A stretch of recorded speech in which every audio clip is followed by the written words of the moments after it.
Hello, class. This is Nikita. I want to talk to you about the outstanding women leaders and social change week 5. The woman leader that I actually chose to speak on, and that would be Malayla Yousafzai, spelled Yousafzai. I chose her for a number of reasons. I know that her that she really became a target, or everything really began with her in 1997. So actually, she was born in Pakistan, July 12, 1997, and at this time, her father taught a small village of schoolgirls. So she was already being in education and just learn and being a student already from her father. And it was her father. He wanted all his daughters to be educated and to be able to have a voice in their community, but more so even in the country. He was preparing her at an early age. But at this time, while she was being taught by her dad, it was banned in the country. So she was living in a country where young girls, or just girls in general, were not even allowed to be educated. So that was a barrier that she had to actually start fighting at an early age. Um, but what's really cool about Malayla is that she started her activist work at 11 years old, just by blogging. So she began to speak out for girls, and then that wanted to have a right to learn.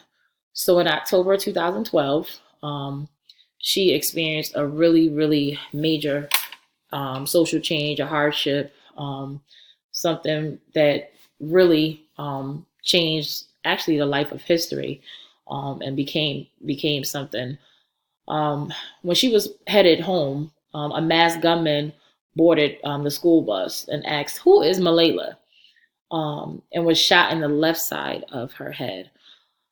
I can't even imagine going through something at such a young age and having to bear that. She woke up 10 days later in a hospital in England and was told how people all around the world were praying for her. After a long rehabilitation, she wanted to continue to fight for girls. So after being shot on the left side of her head, she still did not um, give up. She still it just made her fired up to do even more for what she really wanted to do, with teaching girls, with bringing girls into education. So again, just for her being driven and wanting to know about why was it equality. That's part of what it's all about as well, fighting for women's equality to learn in that country. So after a long rehabilitation, she wanted to continue her fight for girls and her accomplishments.